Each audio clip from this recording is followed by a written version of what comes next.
G'day everybody, NotJah Witness here, going live and loud again for take two with our special guest Theresa G. We left off last time on some of the perspectives of the witnesses, such as their demonic affiliations, and I've seen one fellow talking about it connecting with Freemasonry, so I figure that'd be a really good place to sort of start. What do you reckon, Theresa? Sounds great to me. Because I do recall that was somewhere there that when you cut off in our first attempt. Right. Obviously not the Freemasonry part, that's my bit, but the extra parts that the JWs have, the spiritual the demonic spiritual additions. Yeah. There are rituals and abuse and everything like that. A lot of people don't really touch on that because it goes so deep into the dark side. I mean, they're like pedophilia is dark enough for them, but they don't want to even dive even deeper to see what's really going on because it's some really scary, just out of this world shit. Well, yeah, of course. Most people, even if they hear of the pedophilia that's going on, that's going to be a shock to their system. So, Yeah. what limited on what they want to hear about it. You know what I'm saying? They're just really limited. Unfortunately, sometimes you gotta, show the ugly truth to things to slap people out of their stupor. I mean, unless you see it yourself, Absolutely. because they have that witness rule, and they're so ingrained with that brainwashing, it's almost like you do have to present it to them. You know what I'm saying? Like, let them see what's really going on. So, because on that topic, would present to me as if you would a fully committed witness what you've learnt about the more demonic side of their operations, because that is honestly something I haven't heard about before in detail, and I'd really like to know what your experiences there are. Well, like, the best way I can explain it is start from the beginning, like my experiences that I had with it, as far as like being a child coming from severe abuse. You really don't know that you were really severely abused until you start treatment. No, absolutely. And like a lot of the stuff, I don't remember a majority of my life growing up. And that's sad. You know what I'm saying? It's really sad because you don't know who you are. I'm 51 years old. You know what I'm saying? I'm just now discovering who I am. I can completely agree, because that's something that a lot of my history that I had with that religion, I've literally actively repressed. I've put those memories so far in deep that I'm now working to try and recall a lot of them to be able to do what I do, And so I understand that. It kind of takes a lot. Being in therapy, I've been in therapy for now almost 5 years. I kind of was off and on, but I had an incident that happened to me that triggered me back into some old stuff. And a lot of it had to do with Jehovah's Witnesses, and stuff like that. I really didn't start touching on Jehovah's Witnesses until it started coming out in therapy. The things that I was saying, like about they train you from a little child to totally disrespect your own body. For natural things, like with women, you can't use a tampon, or, because it would be considered you having sex. And think about the things that does to you as a child, you know, and the way that you think How it growing up affects the development. affect Yeah, your body, natural occurrences that happen in your body, you know, and stuff like that in everybody's absolutely. body. It's And very similar with guys because they have that same pressure with masturbation, which is obviously mhm. very prevalent, you know, amongst any teenagers. But obviously that's Well, the of one that course, it's focuses a more on natural guys. body occurrence for you to go through those feelings, you know, and go through those different chemical changes in your body. You can't do nothing about chemical No, changes in your exactly. body. They're perfectly natural. That everybody goes through them. They're absolutely normal for anybody and everybody. And I truly believe that 100% of Jehovah's Witnesses that have children are committing child abuse against those children, regardless of they don't mean it doesn't mean that they're doing something sexual to their kids, but in a Yeah, way they are, because whenever you teach your children like that from that young of an age to hate their bodies and that they think that there's something wrong with them and for the guilt that they give you, you know, and stuff at such a young age. absolutely. There are That's so many different ways that they do affect children in such a negative light. Like, I mean, it's not even just in that one way. You know, there are so many different ways. It's the full effect of the indoctrination at such a young age that is so harmful. yeah, very, very harmful. And they always harp on it, especially in the meetings, you know, like with their all their publications have symbolic imagery in them. Sexual symbolic imagery. These psychopaths are crazy. You know what I'm All saying? of Absolutely. Every single paragraph is not to instill any information, but to incite emotion. Just the same as all of their images that they have drawn in all of their publications.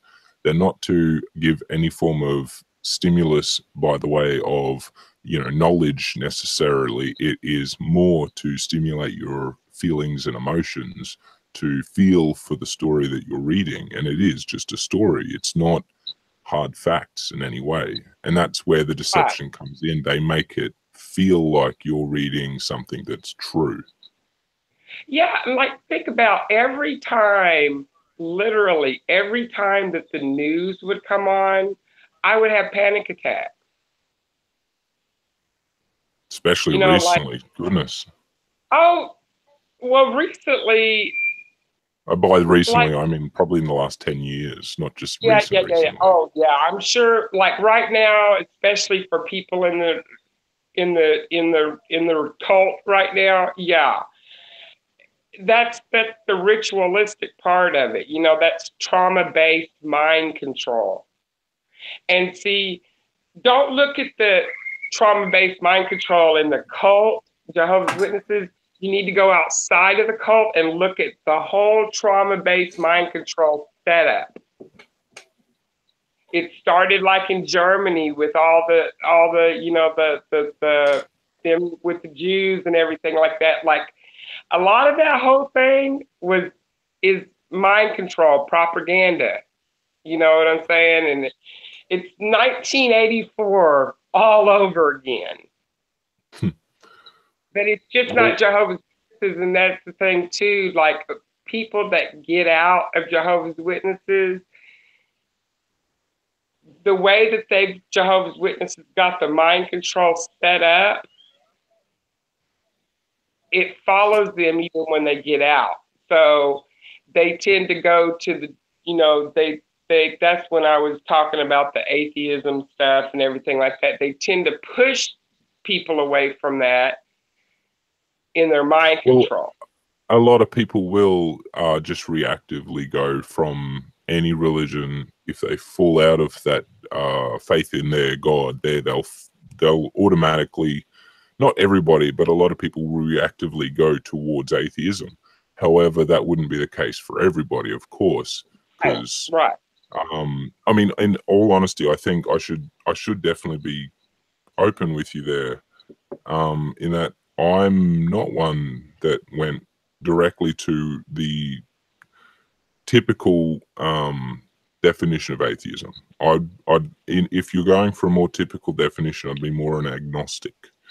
I'm definitely not somebody who believes or has proof or feels there is proof or is provable that there is no God. And depending on the type of God, I still don't have a problem with the idea of there being a God. What I know and what I don't like, at the same time, they are both exclusive, yet at the same time, I don't.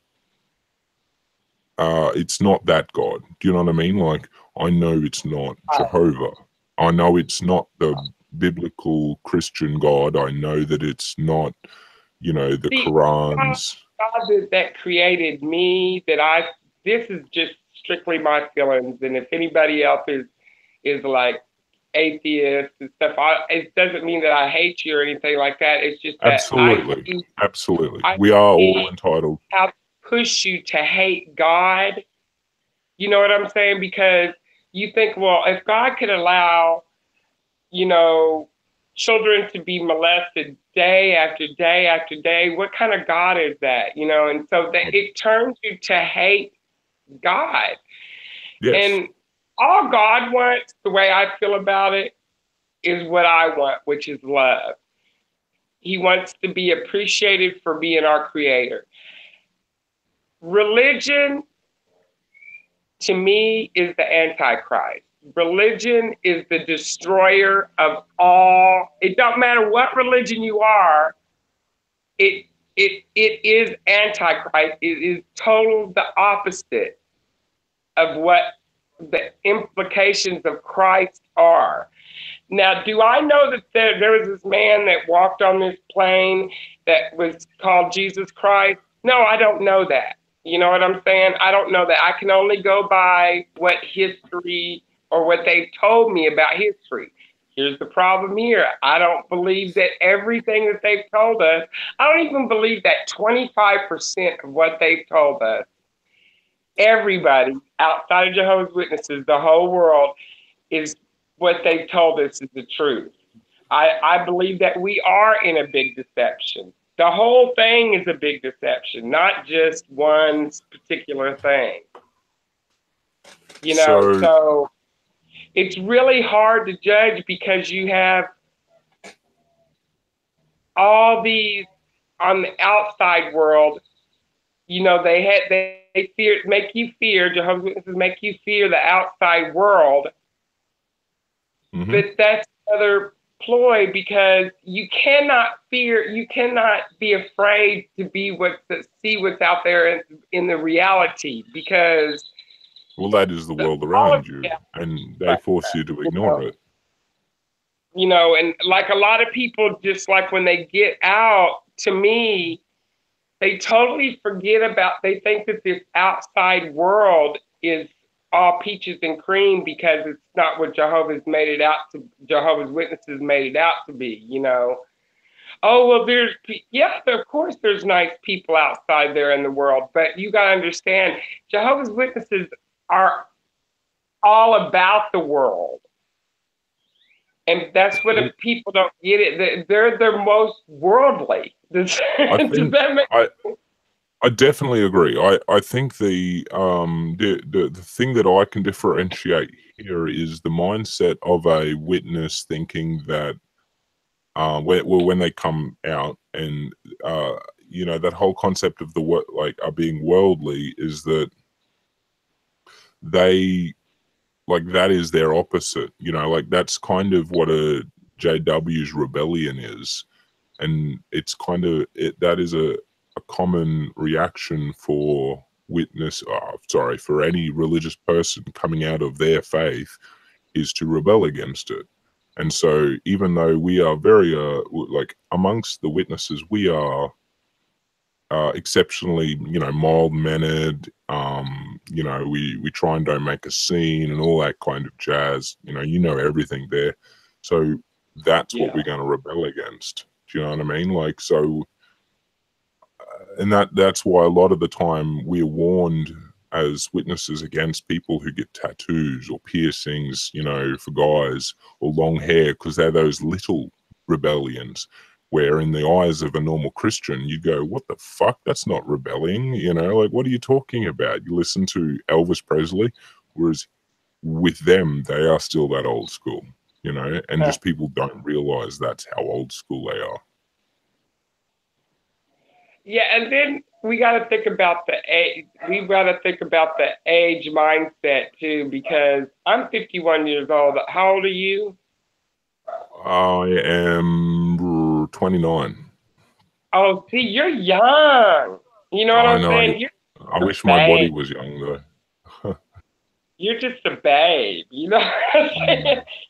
But it's funny because the way that you talk, and this comes all from Jehovah's Witnesses. Growing up being a Jehovah's Witnesses, that mindset. You have the mindset of a 51-year-old. Yeah. Oh well, you should hear the music I listen to. But that's I because do get you. Sorry, I a wasn't lot meant to be of flippant about that. Jehovah's Witnesses are older. There's not that many, a lot of young Jehovah's Witnesses, because unless they're just like totally been brainwashed and just dipped in that That would be my pool, you know, little.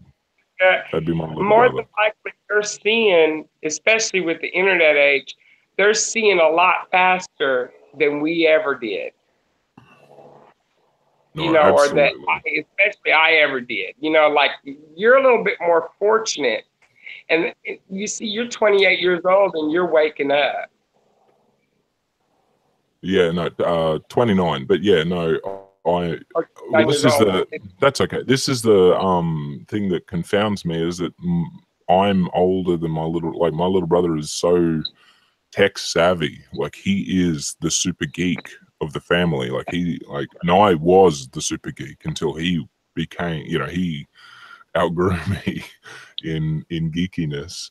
And like he knows every which way about how to get around everything about computers and the internet and everything. And yet it's that active ignorance that is so hard to get past with them, or with most religions, but with them Well, especially. he's a Jehovah's Witness, right? All very much so, baptized and Hey, loving it. this is the part that I don't get. This is the part that I don't get. And maybe this might sound like a little past bitterness or anything, but like I don't know if the kids are going through as much as we did when we were that age, you know, especially back then, especially the fear and the trauma base, you know what I'm saying? Look, That they use. Like we would never if I think back, we would have never been allowed to go on the internet. no. We would Oh, fuck have never no. been allowed to go outside of JW.org at all. No. See, he is what, in his 20s himself. He's a grown adult. So the parents have had to concede that he's his own self. So what he does with his own actions is his own. And well, we've definitely got a unique situation when it comes to the witnesses in our family, because I think it definitely stems with the fact that my mum is a devoted baptized witness for life, whereas my dad is absolutely not. And that they had their problems early on, and that sort of resolved themselves, and everybody sort of just accepted it, I suppose, since Right. then. And I am sure my mum cops it, but like she has honestly tried. She doesn't stop trying. You know what I mean? And she's been with him for 40, 50 odd years. I don't fucking know. So, you know, like she's devoted, and it's just because of that dynamic, I suppose, for the first 12 years of my life, it was different. It was definitely like hell. But It was hell because you were torn between your mom and dad? No. Dad encouraged, like not pushed, but encouraged. But at the same time, where mum would find reason to punish us for not going, he would encourage that as well. So he would be the punisher. However, that's beside the point. No, he would not, like, he was a neutral party, but at the same time, where one parent was guiding us, that's the way it's got to go. Do you know what I mean? Yeah. So when it finally came to what happened, he, at the same time, he sort of suddenly was on my side, even though he was at that point my worst enemy. Right. It's complicated. And I'm more than happy to talk about that if you want to. Either or. I mean, either or. I mean, because I've had the only thing is I've had. Well, I don't know. It's kind of a similar experience with my mom and dad because my dad was an Air Force man. Oh, okay, no. I mean, but he was a lifer. So my dad and mom got divorced because she chose not to. JWs. Yeah, she wanted to be with JWs. My dad said, "No, I'm not giving up my livelihood." No. Oh, no. No. I've been in for life, and I'm going to retire an Air Force man, and you want me to stop because of this so-called control? And yeah, so, they separated the divorce. But she would just my dad, since he went away, I mean, she had full control, and he would like Christmas gifts. Think about that, like somebody would send you a Christmas, or your dad would send you a Christmas gift, and your mom would destroy it right in front of you. Oh. See, can I like, this might hurt, and I am sorry. I have to ask this. I'm in treatment, so whatever I say is something I've been saying. I've talked about before. So things like that doesn't really bother me. If it does, it's, whatever. Huh? Oh, my bad. I didn't mean to cut you off. Sorry. No, you didn't. Go ahead. Did you feel, because he would send you the presents anyway, did you feel grateful for them even though they would be destroyed? Because that's something that, like, even the family that I have that aren't witnesses, which there are numerous, I was, like, my grandma, for example, she would give me little cards and she'd put $5 in for birthdays. I think I got 2 of them in my life. And when I got them, and I suppose when mum allowed them, oh my God, they meant the world. So, I mean, I can't imagine having them torn up in front of me, Like, I've got the stories where I was at school, because I went to a public school, which a lot of witnesses don't. But so every time somebody's birthday would come up, which is most days of the year, if you realize that there are so many students in a class, or not most days of the year, that's a bit of an exaggeration, but a lot of days, birthdays, all the celebrations would be Easter, Christmas and shit, you get sent out. And so we got big windows in our schools. You get sent out, sit out in the front of the class outside, where you just sit there. You could either look in and watch them party, or just sit there and do nothing. And in Christmas time, when they're all doing full Christmas activities for the whole day, you get sent into a different whole room. Child, that is straight out torture. And you can even tell it on the on the teachers' faces, because they don't want to do this. They go, like, they don't understand why you can't just. And it got to, like, I remember one at grade 2. I had one teacher that loved it, that would get off on seeing us being tortured. I had one teacher, one. I think she was. I even remember her. This is how much I remember her name. Her name was Miss Chadwick. I will never forget that cunt's name. Very cool. And That's I think just one time I confronted her. I saw her in public as an adult. yeah. And I confronted her. She like looked at me. She's like, "Oh, you look familiar." I was like, "Oh, you don't remember me?" And I will never forget that moment, the validation that I got for myself for calling this bitch. What did I say to her? I said, I was like, "Oh, you don't remember me?" And she's like, "Were you one of my students?" And I was like, "Yeah, I was one of your students.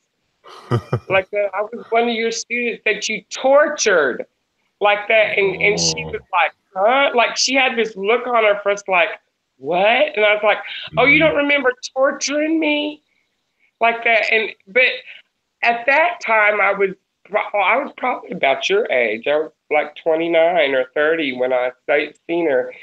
But I didn't equate that with the Jehovah's Witness stuff. All I could remember was her torturing me.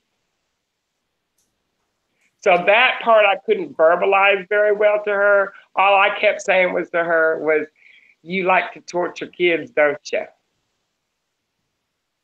and was this a public school or Christian? Yeah, Because it's a a public JW, school. so it has to be a public school. Hey.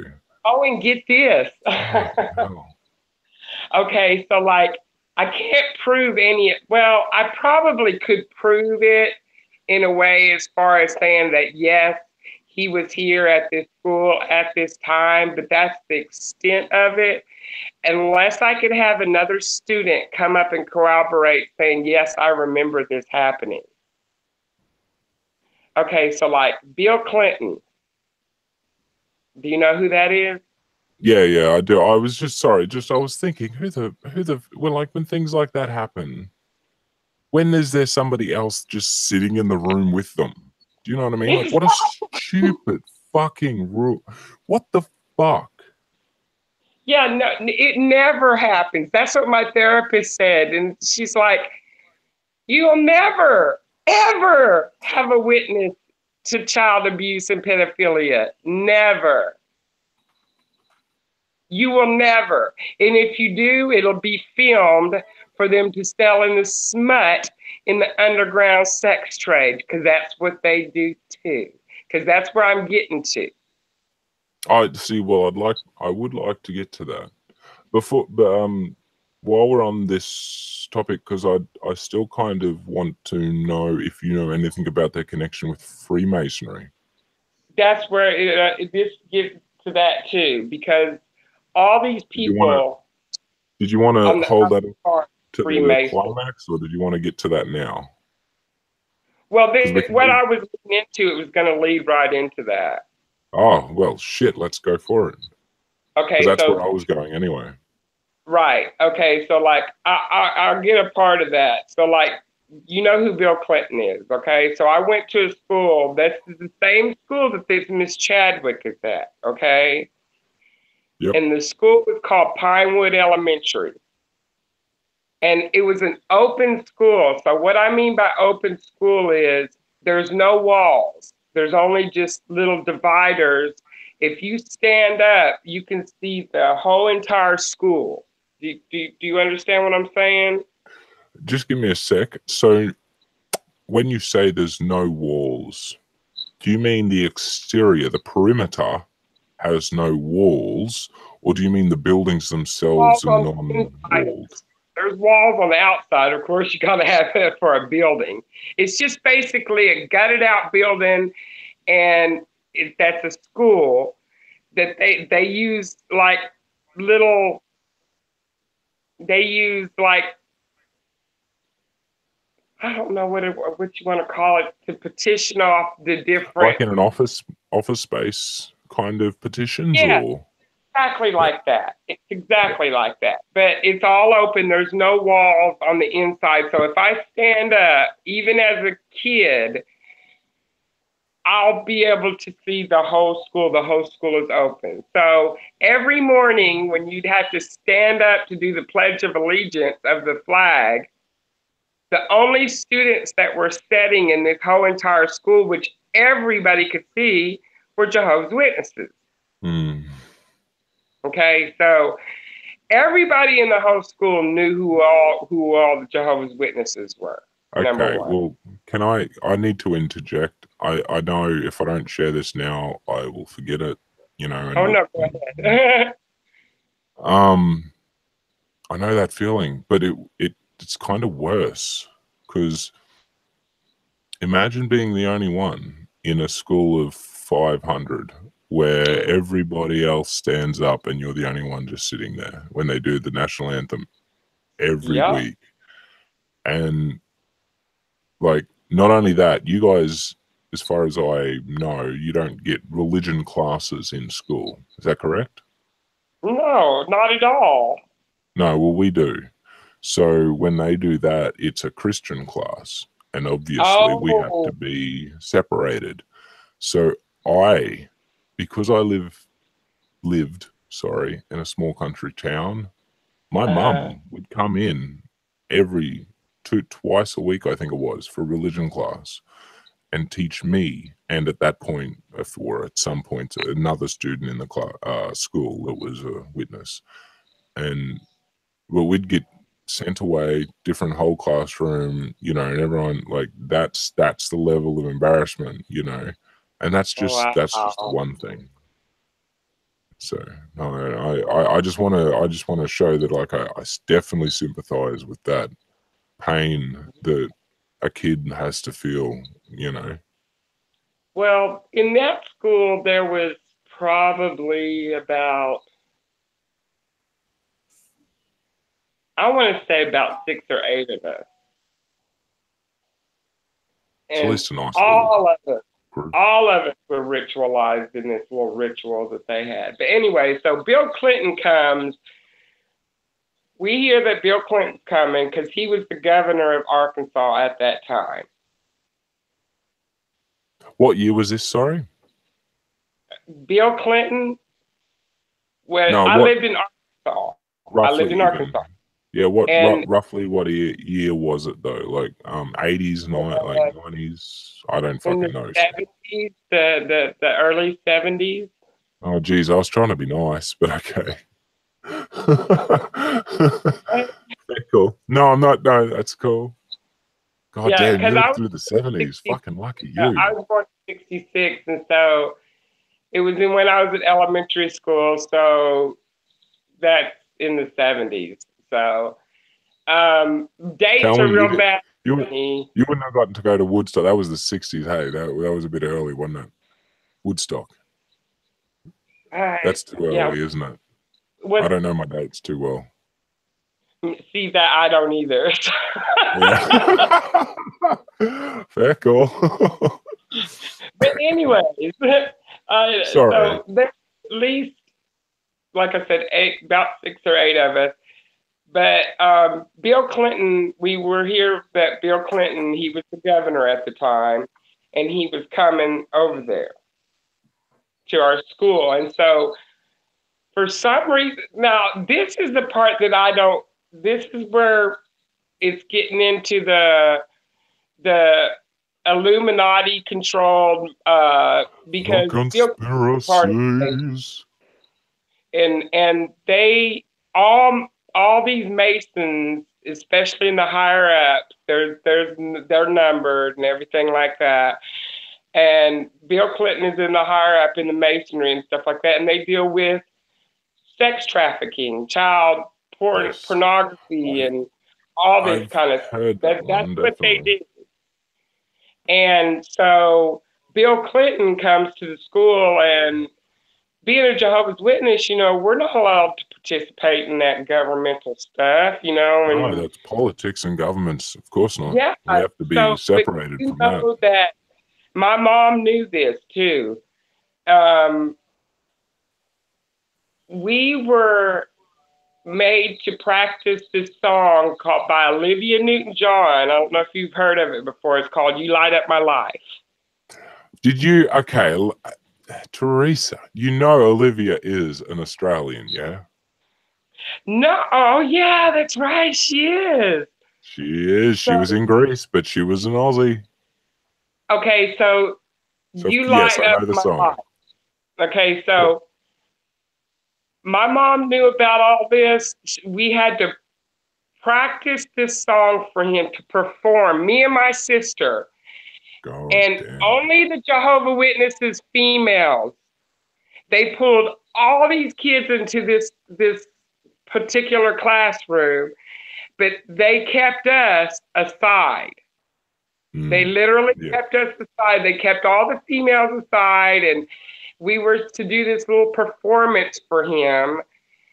And um, it was just a big ritual. It was just a big. I'm blurry on what happens after we sing it to him because we were made to sit on his lap Like the Santa and routine. and sing this song to him. And then I remember we were all had to have dresses on. We all had to have dresses on. And I remember certain parts of it. I remember him being behind me on one thing, and he was having us do this tumbling thing where we had to, like do front Yeah. tumbles, like roll Yeah. over and stuff Like like a that. And he rollover. took my dress and pulled down my panties, and that's all I remember. Jesus. But there were other children, female children there. I think there were some male children, and there were other adults, but most of them were all I can remember was that the Jehovah's Witnesses little females were there. Fucking hell. Now That's something new it's on blurry, the old it's podcast. literally blurry for 3 years after that. I don't recall No, I don't. Well, anything that's after kind. that. That's the way a lot of the time, traumatic events. That's what happens with your memory. And that's if you're lucky enough not to have it coming back constantly every night, night after night after it happens. That It wasn't my will. first time either.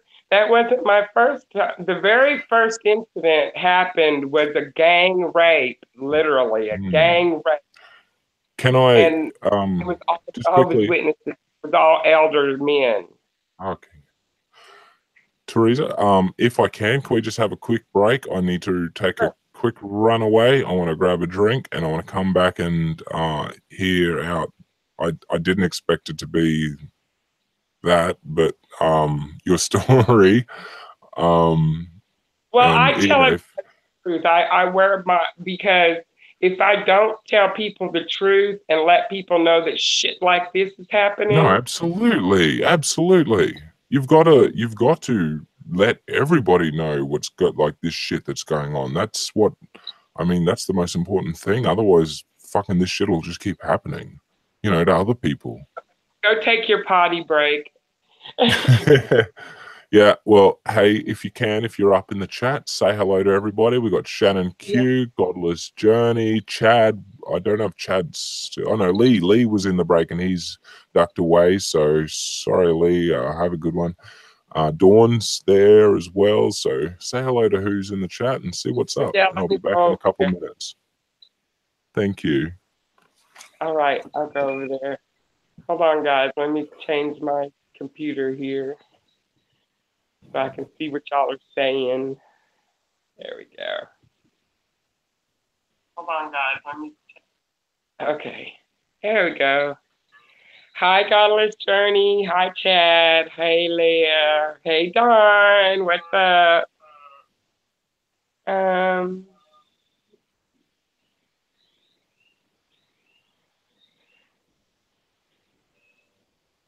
Oh, am I going too deep for you guys? Talk to me.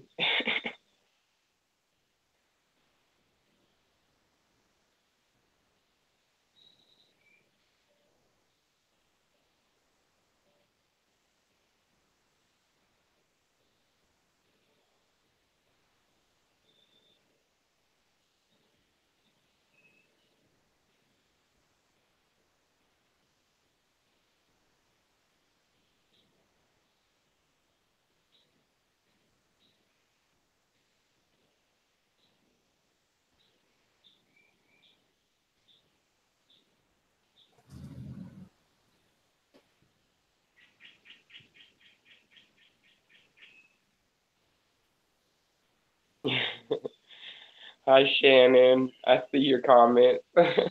Go back up and look. Yeah, man. Tampons are out. You're a whore if you use a tampon.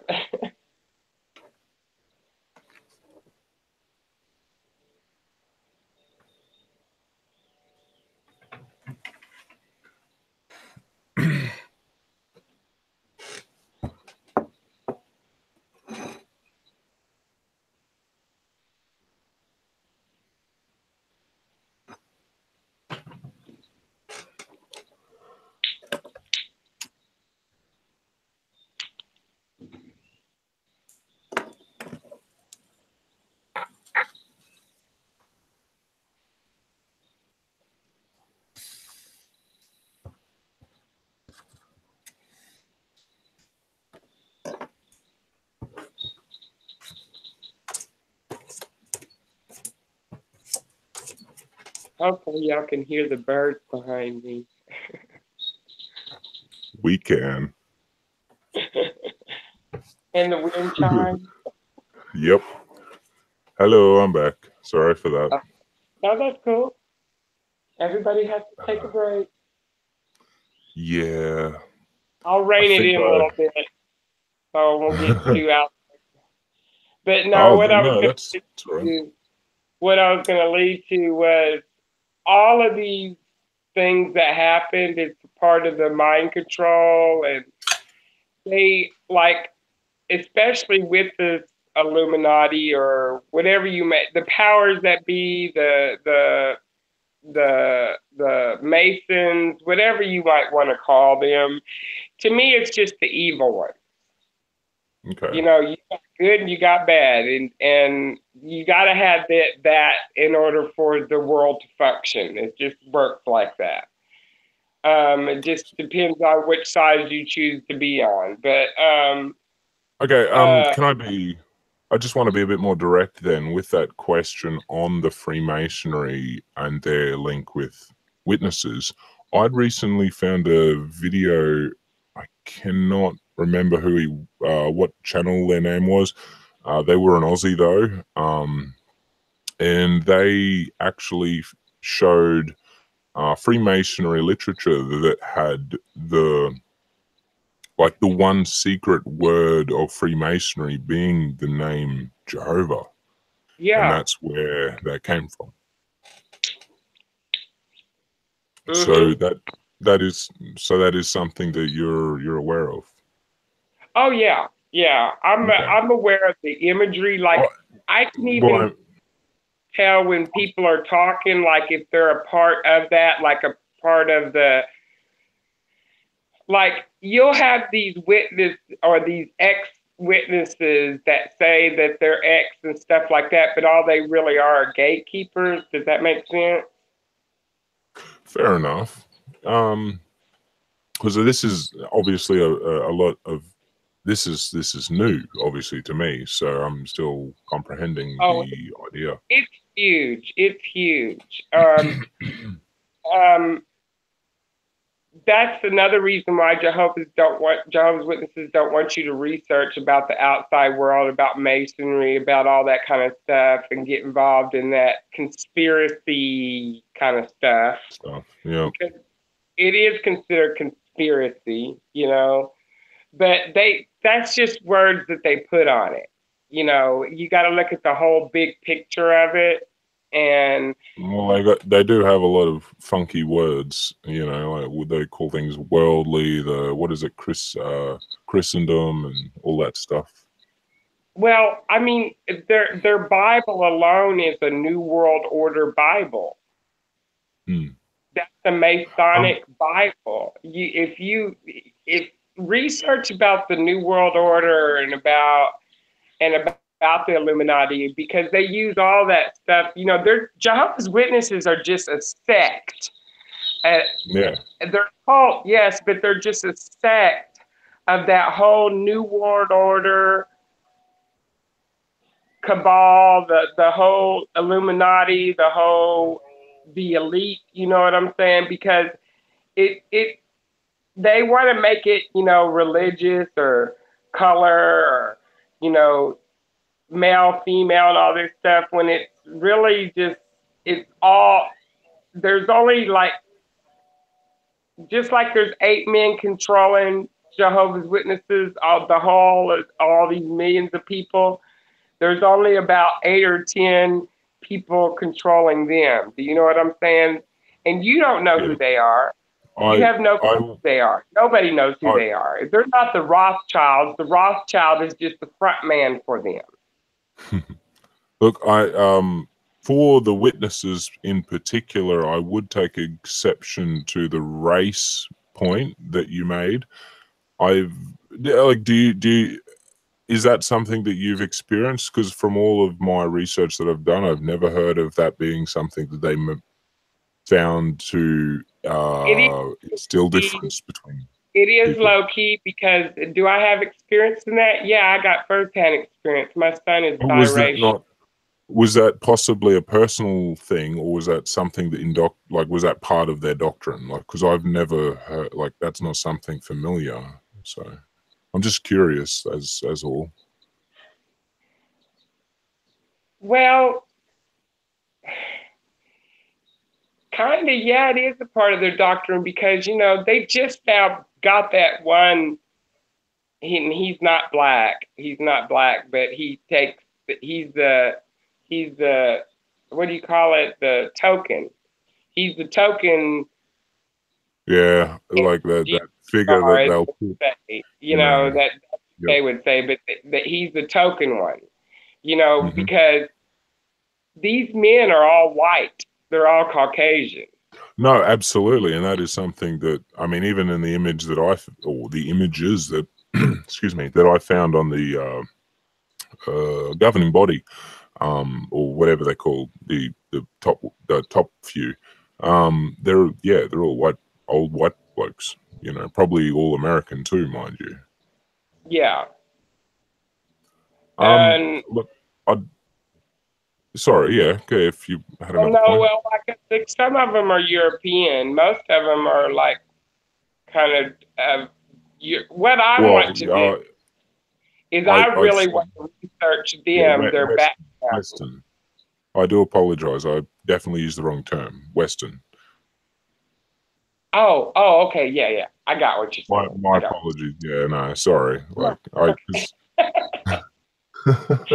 Listen, I was a military kid. I grew up around all types of people, languages, and stuff like that, and I totally understand that. Yeah, it's just a common dialect when we talk about even the culture we have here in comparison to others.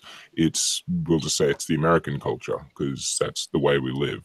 But in reality, it'd be the Western culture, or that, you know, that culture. It's not, because it's not even a white person culture, really. It's an amalgamation of cultures, you know. Yeah. I do want to push on to another question, if you're allowed. Go ahead. Because I know that something that you brought up before was the sexual abuse that you suffered at the hands of the witnesses. And obviously it would be negligent of me not to mention the substantial movement of the people that are, you know, coming out lately in the Me Too movement. So one question I do think of immediately, because it's postulated so fervently in the mainstream media, would be towards the women who come out and are accused of not speaking up soon enough, like when it happened. So from your own experiences, could you tell us, I suppose, because I know a lot of people have already tried, but in your own way, why is it not really practical to try and combat the forces that are against you at that time? I know it sounds silly, but a lot of people don't understand. Are you asking me? It's realistically not even a possible question to answer, to be honest. Okay. I even wrote that at the end, like, if this is even an answer you can a question you can answer. Because honestly, how, as whatever young child, guy or girl, but obviously in your case, how could you be expected to stand up against the powers that be that are abusing you in the face of what we go through as young witnesses? Can't. There's no. I mean, who do you run to? There's nobody. Who do you turn to? I mean, unless you do find. Let me tell you, this is the only thing that information and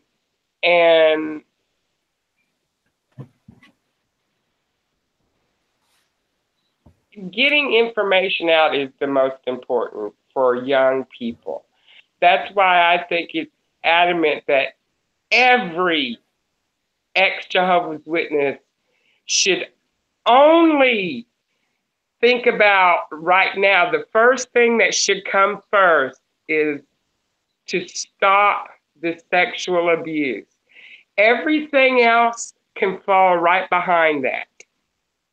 But that should be the very first thing, to stop the abuse of children. And this would have to be referring to adult witnesses, or like not children though, obviously.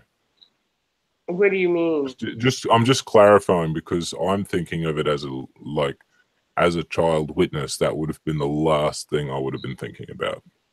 So that's the sort of thing that anybody else. You have to go to the even adult. if I'm unaware of that's going on, you know what I mean?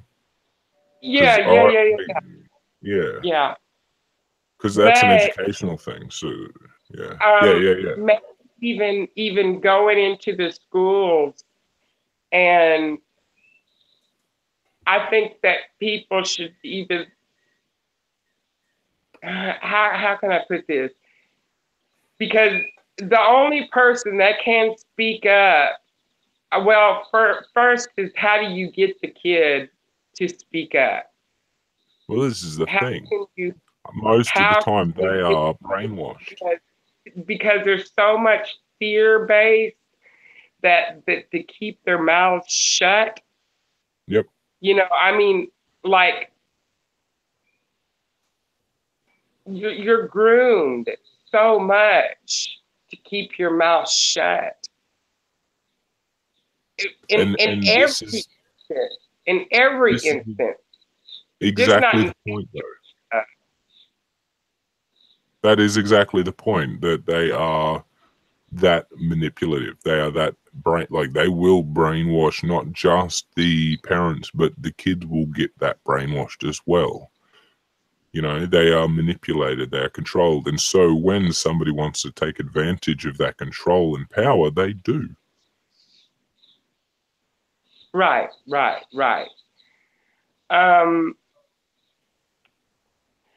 I can only think about when I was a kid. I mean, of course, because all the trauma, you're almost brainwashed to the point to where, like, because you don't remember the trauma, who are you going to tell if you don't remember? And that's the worst thing. Over time, the memory doesn't fade, but memories aren't reliable. You know, like, it gets that's where so hard. You know, because that's the mind control and all the whole thing. That set up to happen that way, and so it just follows you into adulthood. You know what I'm saying? No, it does. It's like they possess you. They possess you. That's the best way to put it. They possess you with demons to keep your mouth shut, to tape your mouth shut. With all of their doctrine, for the most part, or not just their doctrine, their lifestyle and the pain that that cause people, it sticks to you forever. Because I've known people that have gone to their deaths after leaving and still hold the pain of having lived with it. So that's what ultimately made me very adamant that they are a cult. Possession. See, people don't get they want to put religion in possession with the spiritual stuff, you know, and that is possession. They are possessing you with a demon to follow your life. And people think, oh, well, you need to have an exorcism. Well, yes, but exorcism is not like what you see. Possession and exorcism is not what you see on TV. That's not reality. This will lead really good into another question. I just have to really quick grab something. You want to give me a quick half a second? Yeah, right back.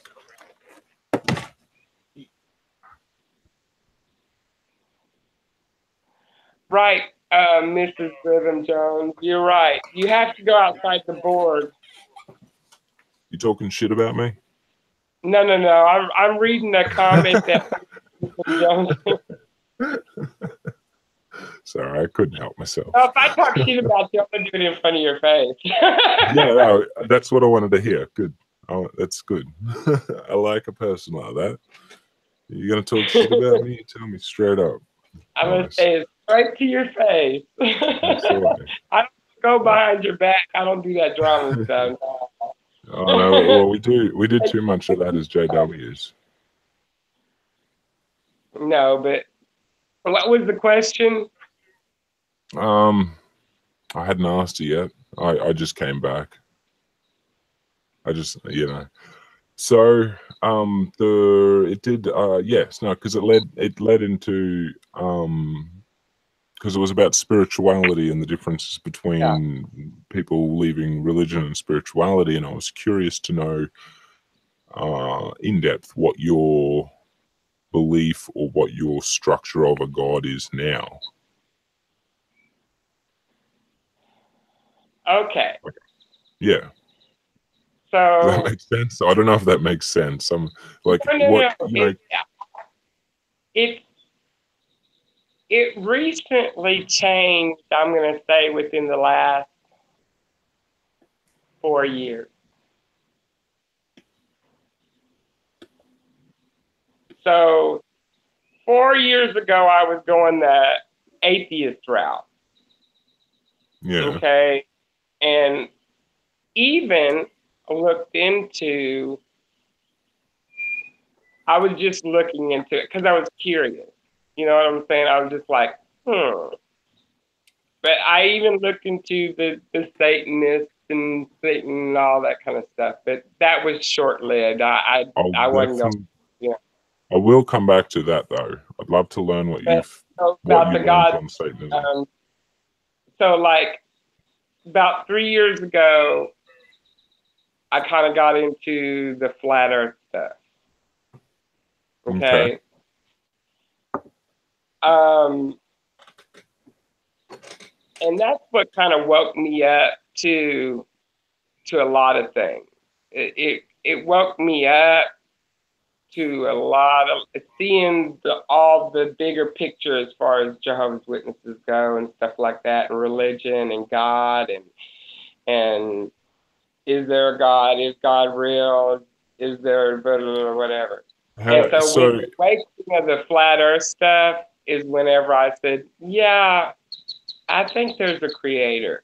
Now, outside of that, all the details, I don't know. You know what I'm saying? Fair enough. Yeah, no, fair enough. As far as God goes, I just believe that there's a creator, and that my creator was a loving creator, and he was a God of love and not of bad or darkness or evil or anything like that. So absolutely, that's the sort of God you want. I choose the God of love, and that was the one that created me and made me as strong as I am. And so what if I may, what led you from learning about the flat earth to believing in God again? Like, because if you'd already lost your belief in Jehovah, how was it that a flat earth was to it made me surge your realize that beliefs. Jehovah wasn't the real God. Jehovah was No, Satan. of course. Okay, you know, I get that bit, but like, what was the new God? Like, I don't understand. Like, where was the teaching of the new God? Like, what? I suppose what I'm asking is, what God have you got now in place? Like, where it was Jehovah, but from learning about the flat Earth, like, I don't quite have a understanding of where you'd find God through learning about the flat Earth, and Because I'm just curious. Because flat Earth made me realize that what I was taught in school was a fucking lie. Yeah, I already knew it was, because I always questioned certain things, just like I did with Jehovah's Witnesses. See, that's why they didn't like me, because I questioned things. Like, I questioned the anointed shit. I'm like, who died and made them queen? You know, that was kind of the idea that I had. Who said that they were? Who made them anointed? How to prove to me that you are anointed? Show me some kind of proof. I know, right? Like, and you know, because that was my reaction when I found out that they just decide when they get baptized. That's Like, how I knew that they weren't anointed, because one of the ones that was anointed was one of the ones that molested me. So how dare you say you're a man of God when you're the least but the man of God? So with that whole, I always felt that way with the anointed shit bullshit. I was just like, this is bullshit.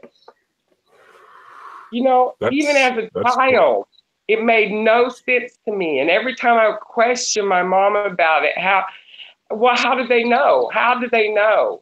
Well, they were led by God. Well, I could say that I was led by. No, that's not the same. Yes, it is the same. It's funny how belief is so stubborn. Is this you mentioned? It was an anointed one who did that to you. Is that somebody that you've not remembered the name of? Is it? No, I don't. I just remember him and his wife were both anointed, supposedly. You know, they were both anointed, and he died before she did. So it just makes me curious to know if you've ever tried to find the, like, because I don't know, like, it happened a while ago, so it must have been back in the day, and I'm pretty sure that every couple of years or every year or so, the anointed, so to speak, would get together for a photo shoot or some shit. Isn't there any way we can find out who that is and actually name and shame them? Yeah, I mean, I guess that would be a good way to see if. The thing is that I was so young when it happened. I don't even remember where I was at the time, because my dad was in the military and we moved around a lot. As somebody that's been through just similar experiences, you'll remember the face. You will see it, and you'll remember the face. It'd be one of the. And bless you. I remember her face too, because it seems like she knew about it. It'd be interesting. Like, it'd be worthwhile to see if you could find who that was, because there has to be documentation of them. Do you know what I mean? Like, unless they are. And I want to know even about my records. You know what I'm saying? I want to know about, did they keep records on me? I mean, even though I wasn't baptized, did they keep records on me? Of course they do.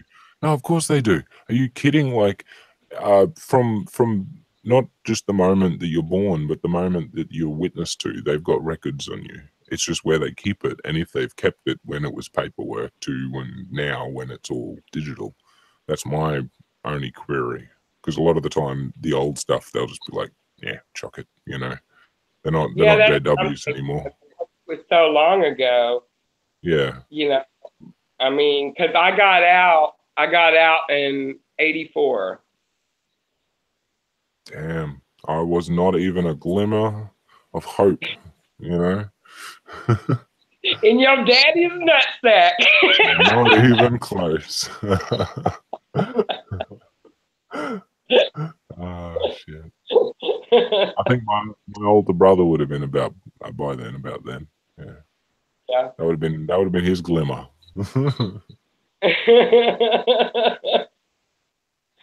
Yeah, you swimming around your daddy's nutsack at that Oh, God. if he was even created right then, because I mean, what is that? Isn't there's isn't that like curious? sperms. I wonder what the lifespan, because I don't know what the lifespan of a little sperm would be before it ejaculates itself. I'm sure it's not. I'm sure. Listen, because I know a lot about biology and No, stuff like. I feel like I can should know tell you that. Where's things Professor that Stick will when you blow need your him? mind. Hey, That's Unholy Mole just jumped in. with all this. Miss Rhythm Jones, hello, my dear. I'm so sorry I missed you. Do what? I'm just shouting out the peeps in the chat. Oh, We okay. got some.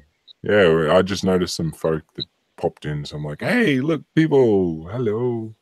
There are actually people watching us. It says there's 6 people watching right now. I know. I'm stoked. I love all of you, even though probably 2 of them are me and you. But anyway, we've got 2 thumbs up and 0 thumbs down. Come on, I got to get at least 1 thumbs down.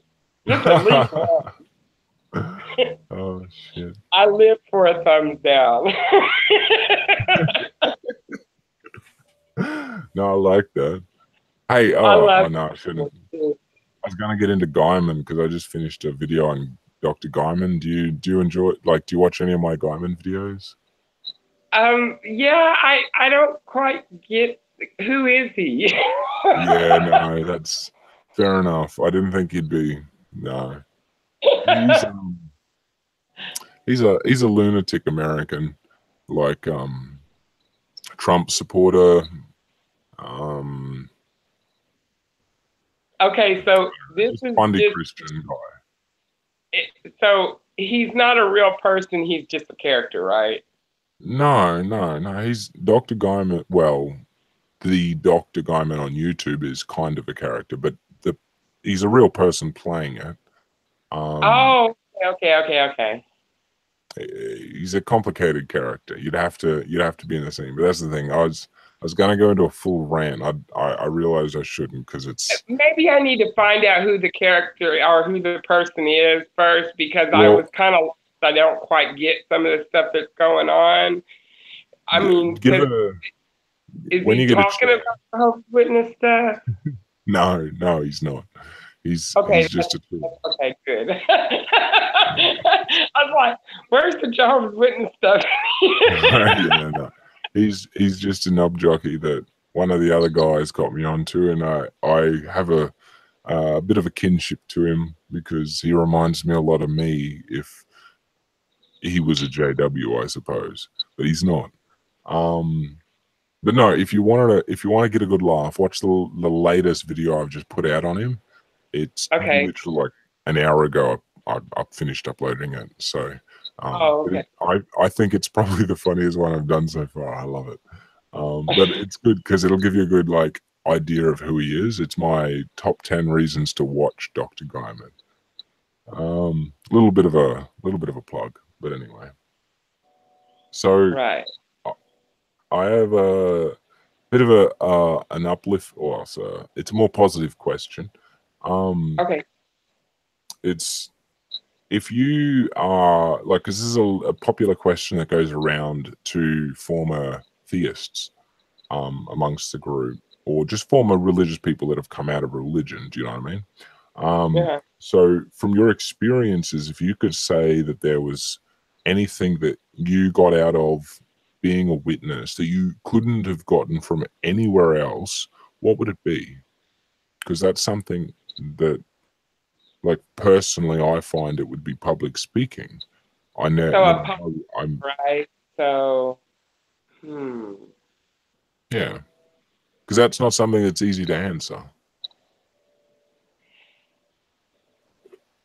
Well, it's not so difficult to answer. It's just difficult to go from.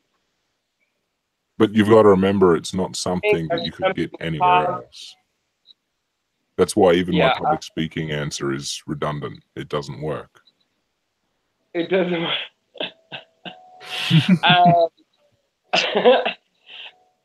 Probably.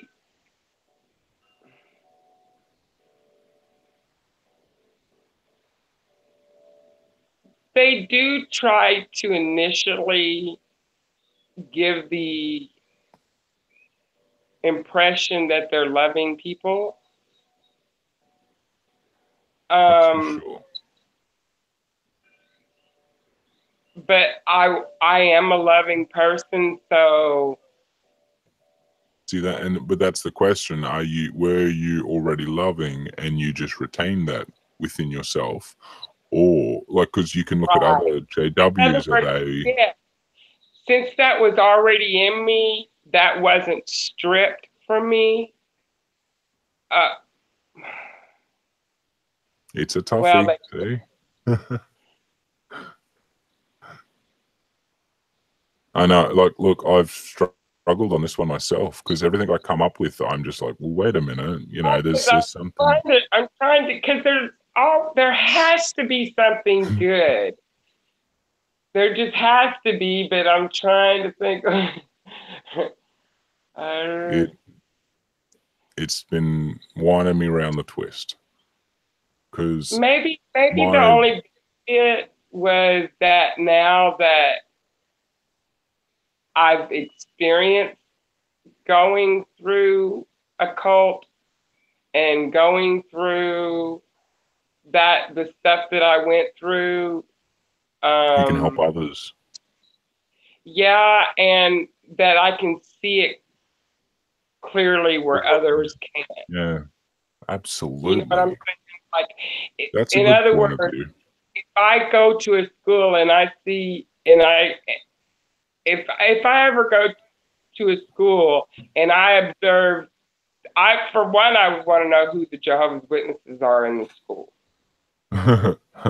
Yeah. I really would. I would go and I would gravitate toward them first, because I know once I get around a kid that's been through traumatic, what they've been through, you know what I'm saying? I'll be able to give them something that no other person can give them, which is understanding of what they've been through, and that they're not the only ones. Exactly. See, that's the thing about the kids, is you think that you're the only one going through this when you're not. Oh, absolutely. And I mean, even once you find out that, oh, wait a minute, wait, I'm safe with this person, so maybe I can open up to them. That's it. Even in the small country town I came from, there was one other JW that they were only in town for like a year or so. But for that year or so, I had one other person. You know what I mean? Like, so I know what that's like. And schools are most important, because I don't know about you, but my school was my escape. Was school your escape? Well, at times, outside of the bullies. But school was my escape. Absolutely. No, I don't, never used to admit this until my recent me. But, no, I was an absolute nerd. Until midway grade 11, because that was when I forced my family to move to the city because I couldn't bear to take the harassment anymore. And I was a straight A. Like, I was the kid that every grade I would already know the grade ahead of me. Like, I would be teaching the kids a year ahead of me. I would be the one that when the teacher gets stumped, they'd call on me to come up and teach the class. I really was a super fucking nerd in every way. I'd be the one that set up the school networks. I'd be the one that, you know, everything, you know, and it's been like that for all of my family. My older brother did the same thing. My younger brother did the same thing.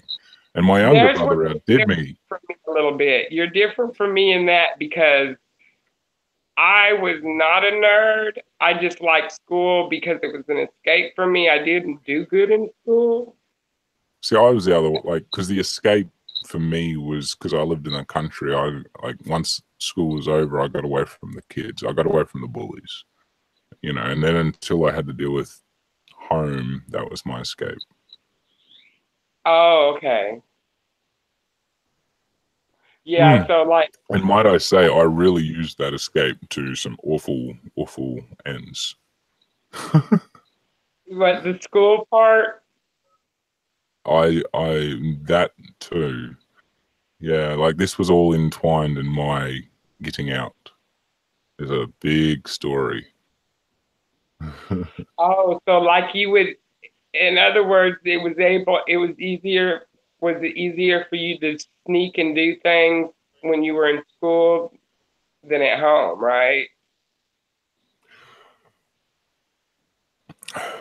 No, no, sorry, I would go. I had a friend, or I'd always have a friend that I was okay with, that you know, I could go and hang with. So after school, we would straight away be hanging out, and it'd just be like, oh, he's just hanging with his mate, you know, like, and they're okay, they're good together, you know. And I was such a good kid, typically, that nobody doubted me. And so being very soon after my argument, we'll say, with the elder, I don't know if you've learnt about, like, if you've seen that videos and stuff and that thing, but I will, let's just say an elder put me off when I was a very dedicated, unbaptized brother. And I left very quickly. But everybody had hope. Well, within the faith, everybody had hope. And secretly, though, I was doing, like, I went off the rails. And I was 11, 12, sorry. And it was within about a 6-month period, but I racked up about 50 different charges, all because of my age, and I was with two other people, all of which were sort of downplayed to warnings and slaps on the wrist because I was just a kid. They were just trying, you know, they were gonna, you know, but they were pretty serious. Like, if I'd done that like a year or two later, I would have been in a lot of trouble. But no, like, I got picked up a couple towns down at the end of it all, basically. And and they bringing me back, and they're asking me about why did you do all this, mate? Like, what made you so upset? You know, they're a reasonable bunch, you know, of course. They're just, you know, country folk, so they're nice. And I'm like, I don't know why I blamed it on, like, well, I know why, but I blamed it on the religion. Like, straight away, though, like, without even thinking. At the time, I didn't know why, but I know why now. Right. You know, like, I look back on it, and I was so desperate for an out, you know. I mean, like, the punishment I got from the actual cops was nothing compared to the punishment that I got from Dad. Exactly. That's like me when I got out, you know, like, how did I get out? I didn't mean to get pregnant, but I knew that would have been an easy out. And so I happened to get pregnant, and the streets look better than where I was at. That's so much harder too, because at least with with what I went through, I was lucky enough that I got that slap on the wrist, and it was all over and done with. You know, like there was no repercussions. But you know, getting pregnant, that's a bit different. Even whether you have the kid or not, even that makes a big difference. You know, geez, like they fuck your life up. Very much so. Very much so. They fuck your life up. Look, and you know what? They need to pay for that. I think that every Jehovah's Witness, ex-Jehovah's Witness that's had their life fucked up, which is probably all of them, need the repercussion. You know what I'm saying? They need to have, and you know, the only way that you can teach people like that and stop them is in the pocket, because that's the only thing they understand. Believe me, if all these ex-Jehovah's Witnesses were able to find a loophole and find a way to sue the fucking shit out of these motherfuckers and shut them down, that would be how they would shut them down, is by having from all this PTSD and stuff like that. I'm going to be in therapy for the rest of my life. I am on disability because of what they did to me. I absolutely agree. I think that would definitely be something that needs to happen. And it reminded me a lot of the many claims that come out of former Scientology members. And I was just thinking that that's another way we could hit them economically, is take away their the religion status. The 501, baby. The 501. Yeah, I wasn't sure it's American thing. So we need to find a loophole to use the government for our positioning. And now this I know a lot about. It isn't against Jehovah's Witness. I had a federal lawsuit case against some employers that I worked for treating me bad, you know, and stuff like that. And I learned a lot about government and a lot about law. And when you come to when you get to the 501c status, the government status, see, the Jehovah's Witnesses, that corporation is so full of shit. The only reason why they're in a 501, what do they do charitable wise to get a charitable tax break? Tell me what they do charitable wise for the outside, because they view the outside as worldly. They're going to be destructive. You know, go ahead. No, you're absolutely fine. I'm absolutely agreeing with you. And this is the thing, like, that they have, what they do is they spend their money in the American political system, but not in the forefront of the media. Like, they don't put money in agendas. They put money in religious freedoms that are quiet enough that they don't pick up any attention, so that they can continue their work without anyone picking them up. They are very, very good at this. That is what they do. And that's what Masons do. That's exactly what Masons do. That's a masonry conduct. Ultimately, that's what keeps them running. If you can shut that down, that's how you kill them. You know what I mean?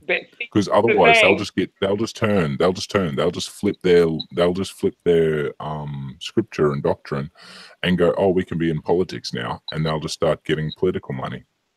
You know what I mean? Like, they'll get the money no matter what.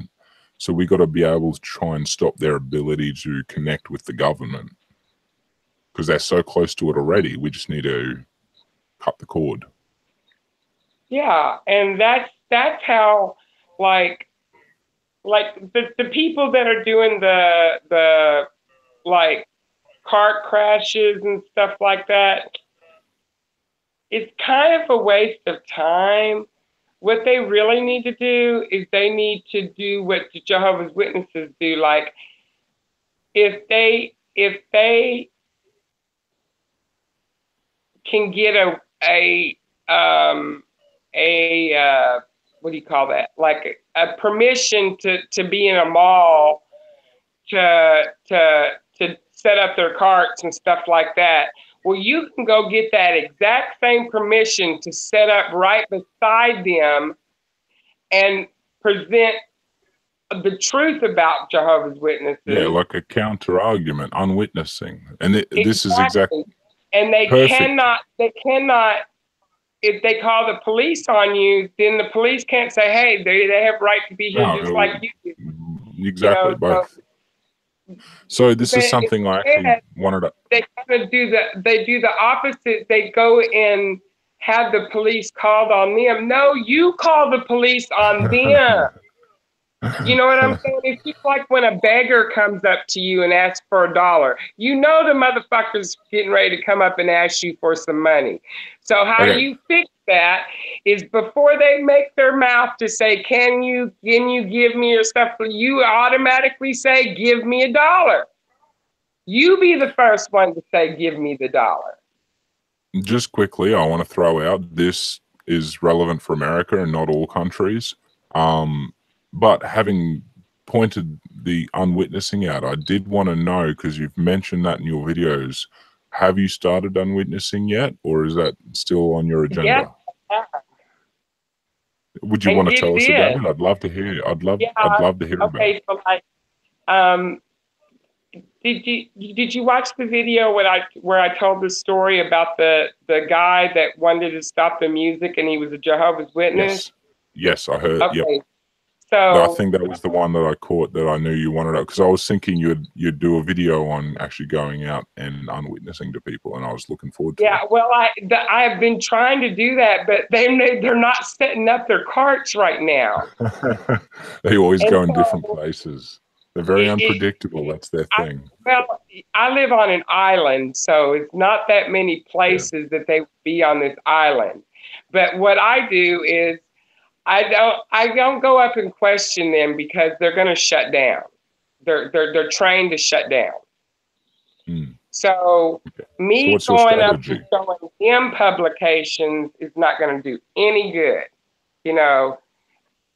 So what I'm doing is, like with that meeting and stuff that they had, the city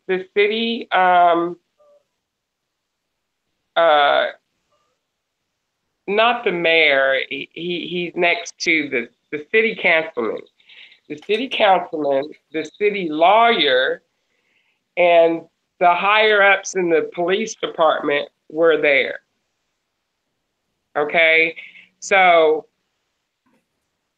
fuck him, you know, because he was trying to get the laws changed, you know, and stuff like that on a city ordinance with the sound and everything like that. Well, you got to go to city meetings and you got to go up and you got to present your stuff. There's a layout, you know, to every way everything is done. You just can't make a complaint and expect for things to happen.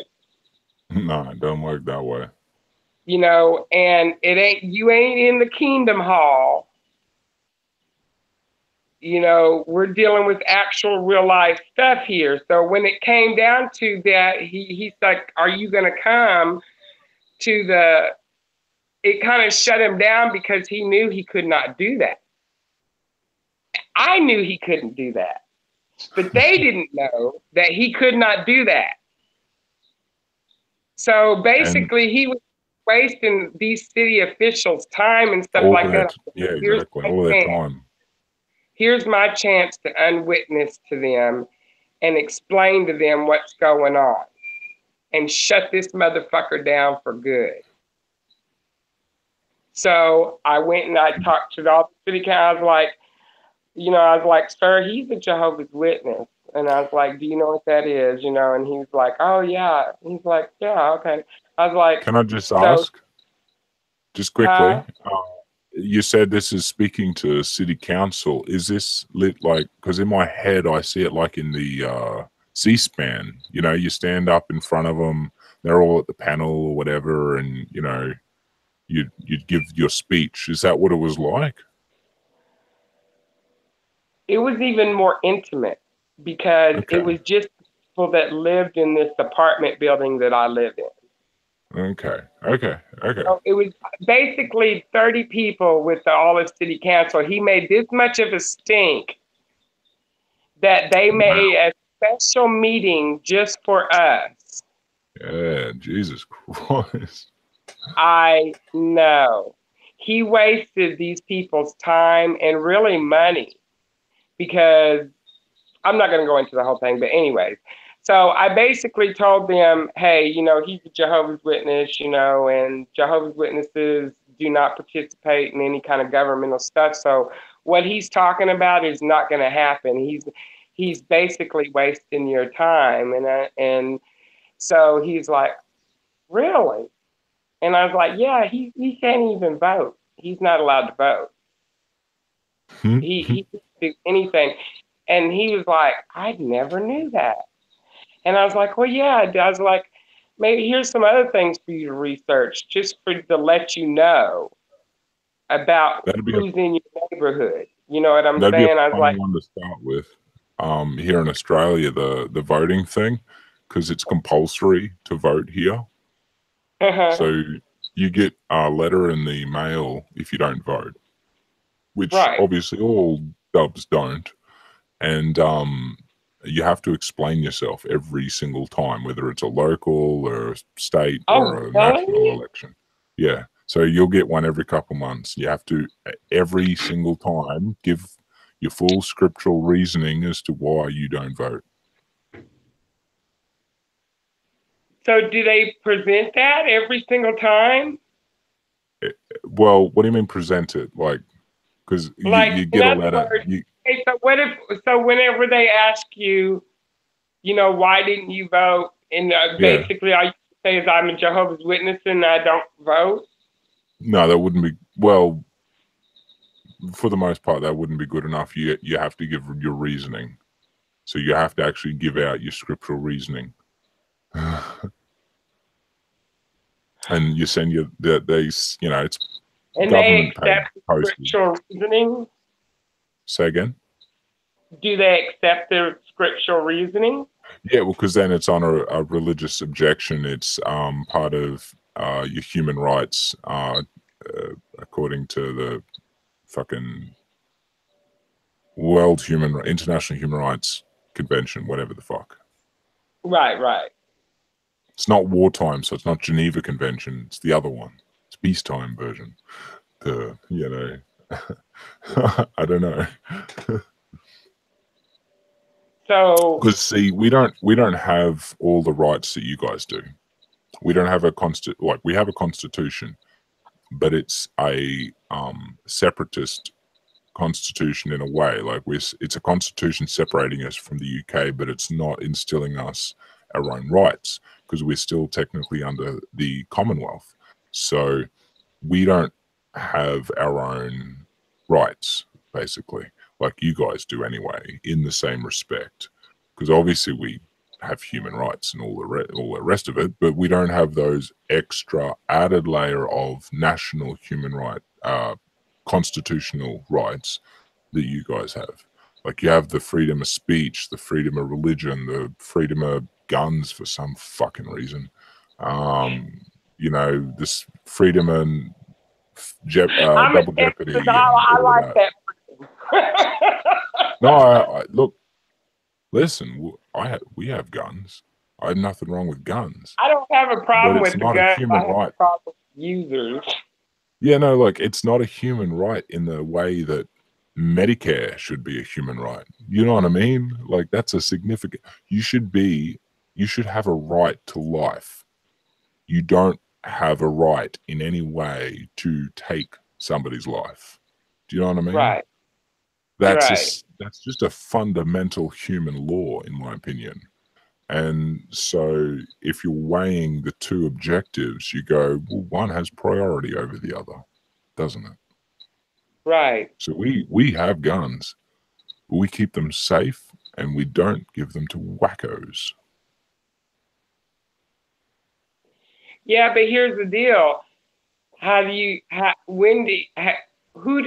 has the right to say who's a wacko or not?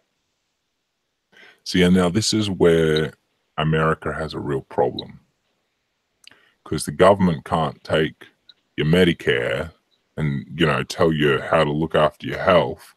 The government can't take your guns and tell you who can look after your fucking guns. The government can't, you know what I mean? This is your fundamental problem. But the government is really good for other things.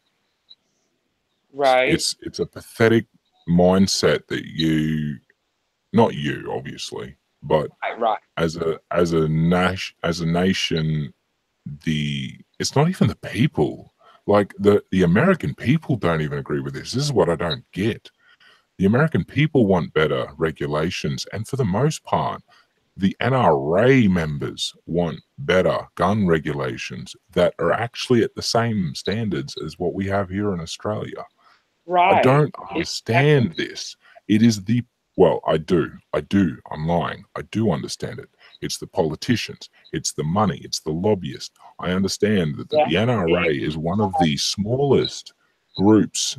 Like when you look at the size of powers in America, NRA is very small, but it influences with very precise, it's precision insertions of money into certain politicians' pockets that allow it to continue. And yet it continues. It's ridiculous. It's the sort of thing that wouldn't happen even in third world nations. I don't understand it. Like that, it's not the American people, it's the NRA. Okay, so like when you look at the numbers, this is how you know, one, it's propaganda, that a lot of the shit that you're hearing is propaganda. Okay? Because I look like, well, off the bat, everybody's different countries is, you're going to hear nothing but propaganda from another country. You know what I'm saying? America is the best at propaganda. Oh, there is no doubt of that. In this current state, America is top. And they are the best propagandists there is. You know, they really are. And they're fighting against. They're ranking handguns with what do you call automatic weapons, like war weapons, like, you know, the semi-automatics and automatic weapons, or weapons that are modified. Okay, so like all your killings come from handguns. It's not very often that you have killings with these automatic weapons. Okay? And when you do, a lot of it is propaganda and false flags. So, like, they're not given the right numbers with the handgun stuff, and it's just what you said. It's like a bunch of lobbyists and stuff like that. People are paying this stuff like that. Like it's hard for me to explain properly, but it just trips me out how they talk about all this gun control and stuff like that, especially for these automatic weapons, when that's not the one that's killing people. You know, like, people aren't using these big automatic weapons to kill people. They're using handguns. But they're lobbying against the big weapons. But the big weapons are only really used in war. So a lot of that makes sense to me. You know what I'm saying? They want, especially being here in America. See, I live in Texas, a big gun state. Okay, I have a gun, but I just use it for protection's sake. I'm not going to go out there and get a license to carry and do all that so I can show how big my pussy lips are or whatever like that. You know, like, I don't know. I don't get that. You know, I'm not going to sit there and open carry so I can be this big bad motherfucker, you know, and stuff. And really, I don't see all these open carry people stuff that like they say in the news and stuff like that, like people are just walking around with guns hanging strapped to them. You know, no. So The only people I gun strapped to them is the police. Can we do a quick thought experiment? I want to know what it's like. Okay, taking my experience with my guns here in Australia, and I want to take it to what it would be like in America. You know what I mean? Okay. So, how easy would it be for me to acquire a gun with no ID? It wouldn't happen. Any gun? No, okay. None.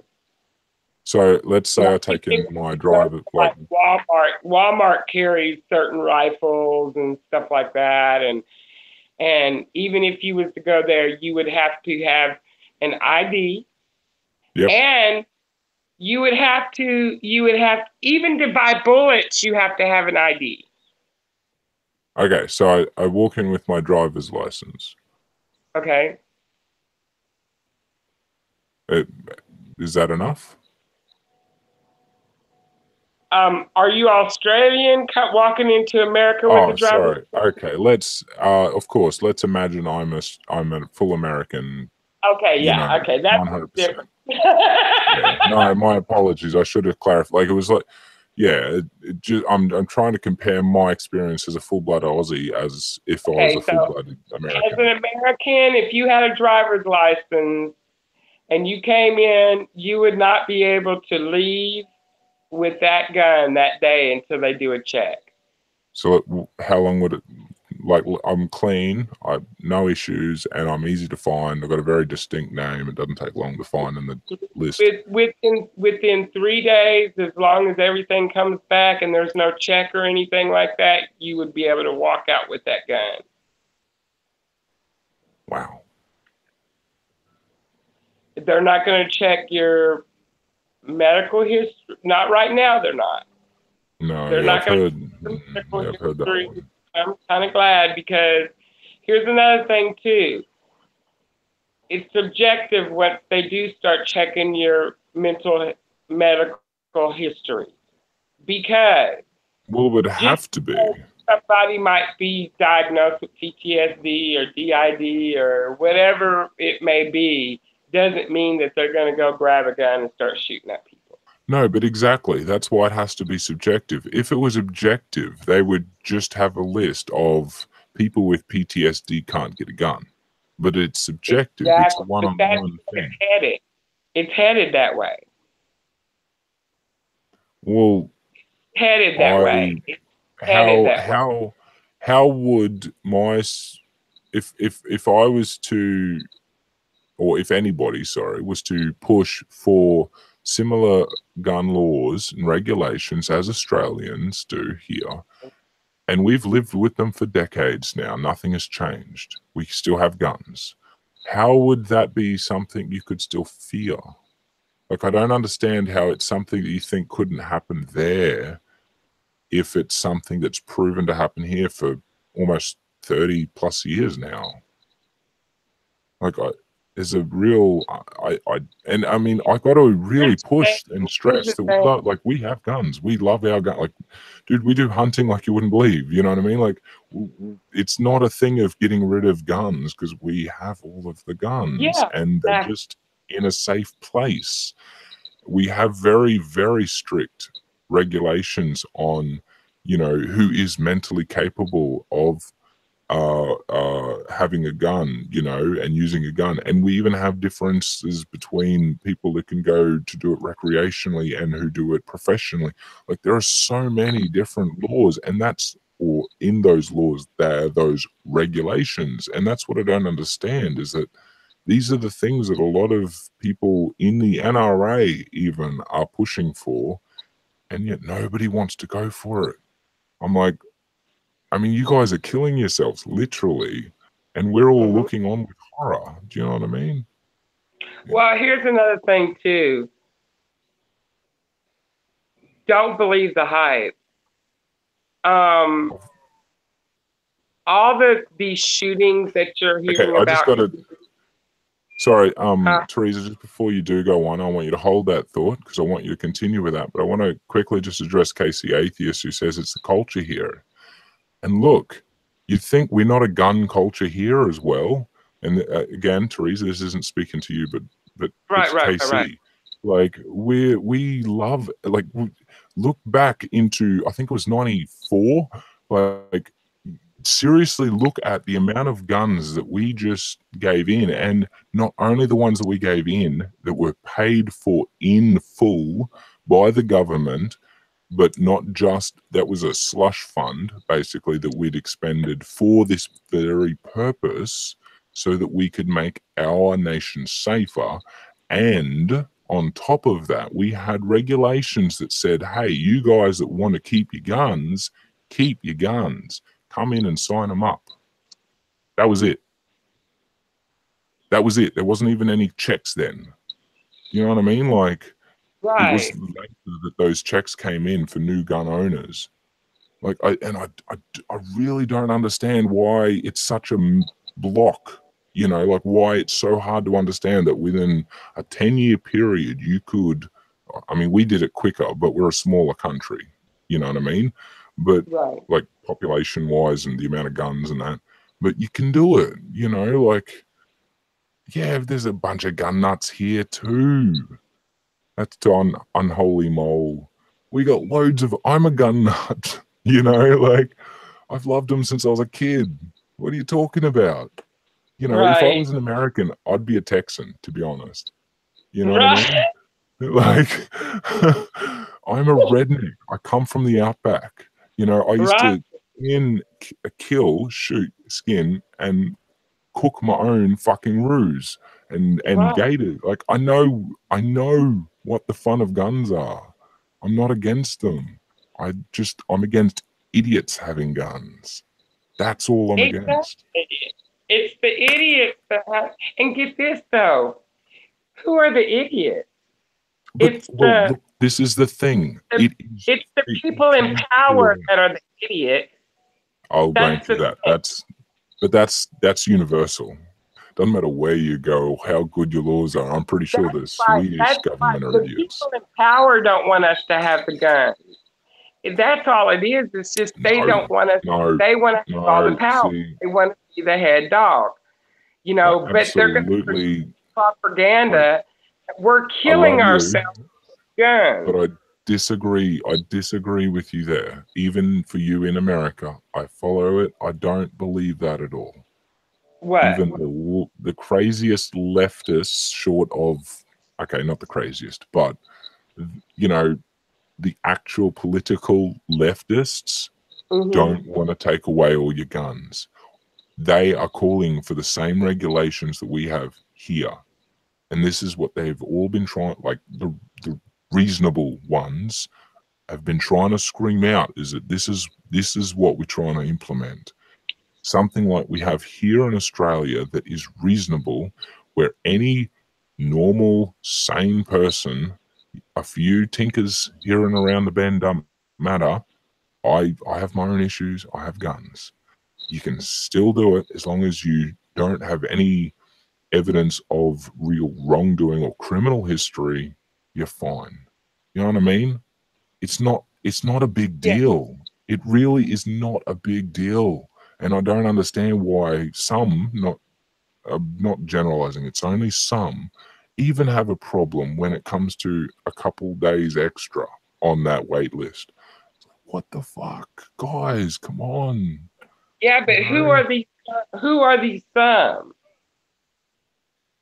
The some are the few that are that much of gun nuts that they need their gun that day. They need their gun straight away. And it's not generally But even to shoot it, it's just to here's have a gun. the But it truth can of be the matter. used. There's nobody that is like that. That's just what they're No, telling you no. there But is. this is the thing. These are the open laws that get used by people that at occasions abuse them. And when these laws are abused, people get killed. And it doesn't hurt anybody with a gun to add a few extra safeguards. It doesn't hurt anybody with a gun. If you're a nutcase with a gun, yeah, you're gonna lose your gun. But you have to be a right nutcase.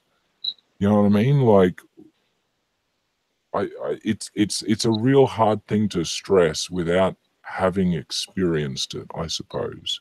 You know what I mean? I mean, do Okay, but the point that I'm trying to make is the people that you're seeing that they're saying that are nutcases aren't real. In other words, when you hear about all these school shootings and all these people going haywire with this gun, shooting up these people, those aren't real. okay, Those aren't okay, real happenings. Those are Teresa. just made up things. Okay, They're okay. hype Let's forget. actors. Let's go to Tasmania. Have you ever heard of Davenport? This No. is in Australia. Oh, okay. About Oh, yeah. about 40-ish years ago, maybe 35 or 40, I don't know exactly. Um, Okay. that's when there was a mass shooting, just one of the other mass shootings that we had here. And our new prime minister went, you know what? Fuck this shit. And that's when he did Okay. the big recall. That's when he did You all said that. We haven't had one since. We you haven't said even it was had a a real shooting compared to you guys since. just a second. You're right. You said where did you say the mass shooting was? I'm pretty sure Davenport, but Tasmania Okay, go in ahead. Australia. So Because I'm going to tell you whether or not. Oh, it was in 1996. I don't know the exact year. It was, what is that, 30 odd year? I'm bad with Okay, dates. I go ahead. had, Go I had enough ahead. trouble Go remembering ahead. my birthday. Go ahead. Yeah, but basically, we had constant mass shootings since then. We're a gun culture. We had lots of problems. We got lunatics here, and we have a lot of them still that love their guns. It's just at that point, that's when we put a little bit extra regulation. We stopped a few. We stopped the idiots getting the guns. We let all the people with brains have the guns. That's it. That's all we did. And everyone else had to sell them back. Or if they're automatics, we sell them back. You know what I mean? Like, you can Right. have hunting rifles, you can have handguns, like you can have all sorts of antique weapons. Um, fuck, like, I don't. This is the thing, like, because I understand that from your point of view, you're within that world of America where it's that important and that big of a deal. But once you step out of that, from our point of view, we look in going, Jesus, what in the fuck is going on over there? Like, you're wanting to be the Wild West. You know what I mean? Like, and even the Wild West didn't have guns in the towns. You know, I don't. I love, and this is the thing. It's such a contradiction for me. I never had a problem with both loving and respecting life and loving and respecting guns. And so Right. once they've learned all about, not all Americans again, but just what that whole so say American culture is nowadays and has become, I'm just like, where's the life part? Where's the love for life? Isn't that what America was? It was life and liberty. It was the strive to be the best you could be and live the longest you could live. And nowadays it's just a free for all, kill for all. I don't get it. I really don't. It's because that the evil that's taken over. There's so many because we are in a way in the end times. I mean, we are.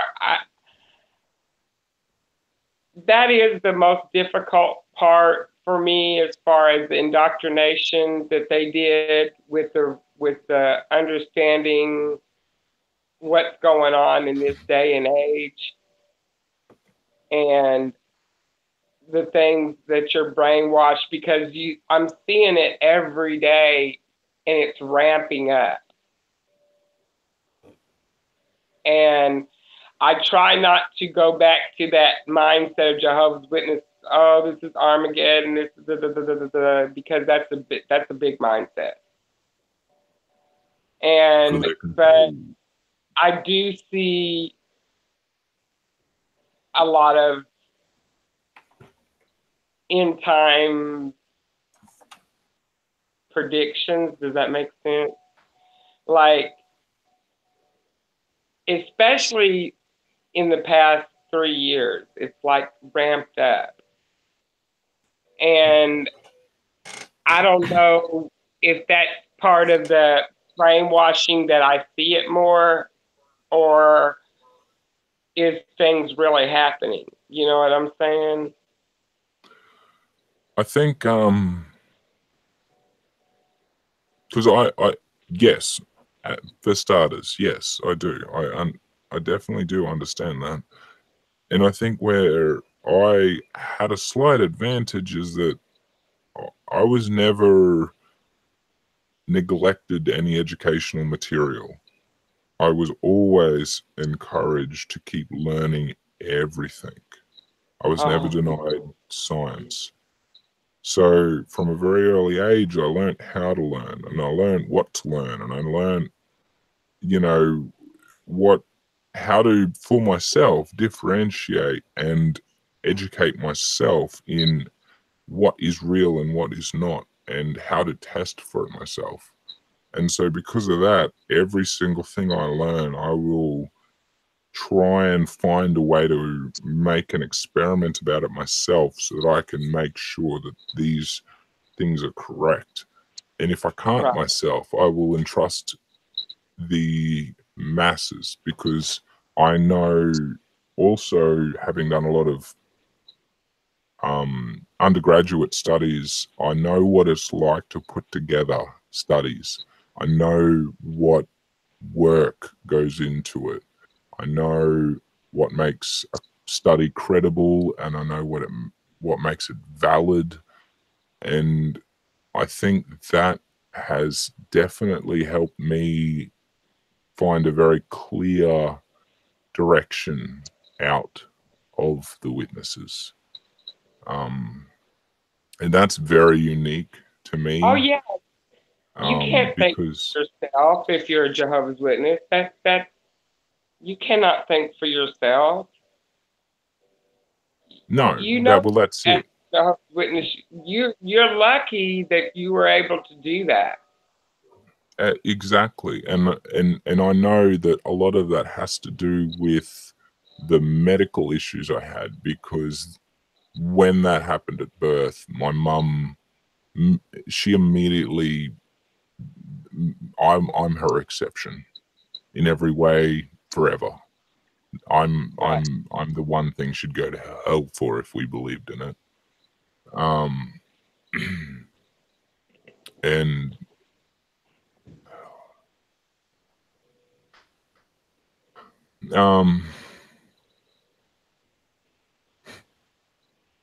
no, but yeah, I don't know. I realized I shouldn't, and so now I don't know where to go with that. You okay? Yeah, I'm just thinking. Basic, like, it was the thing that really, like, there's nothing else in her life that she remembers so vividly in such a horrific way, because I was so close to going so often for so long, months in surgeries, and right after birth. I think it was days before she even saw me. And the worst of it for me, anyway, is when we look back on it, And when I got the full story and we got all the details, and the doctor that delivered me had delivered my older brother, and he knew that Mum was a witness and assumed that under no circumstances would she do, you know, anything against that belief. So he didn't tell her about the complications, and he let it be a natural birth, which was exceptionally detrimental to me. And so she lives with that, and I live with that, but he doesn't. He goes on to do even worse birthings. The babies have died because of his actions. He was finally put into court a few years ago, and he was let off scot-free because he was a doctor and he was doing the best he could, which is bullshit. So, I don't know where I was going with that. I gotta anyway. I wanna kind of wrap this up anyway, because it's kind of getting a bit late where I am, and I think I need to sleep before work happens. Oh, he stags. Sorry. What time is it there right now? It is only 12:20 in the morning, but I don't know when I have to actually work in the morning, so I have to get up early. So, oh yeah, you go to bed back. It's a bit like that. I want to ask you. I know we're all over the place, but that's how it is in my brain sometimes. Yeah, fair enough. I just want to give you a chance. Do you have any YouTube channels you want to give a shout out to? Oh, let me see. Of course.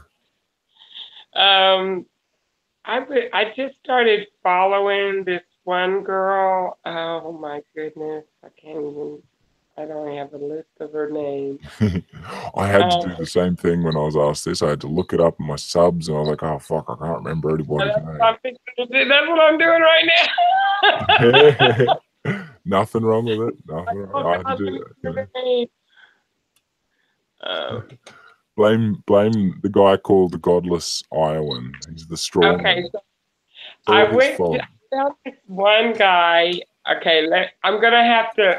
I can't say it out because it's long. Okay, I think it says Mang MANGIRIAR.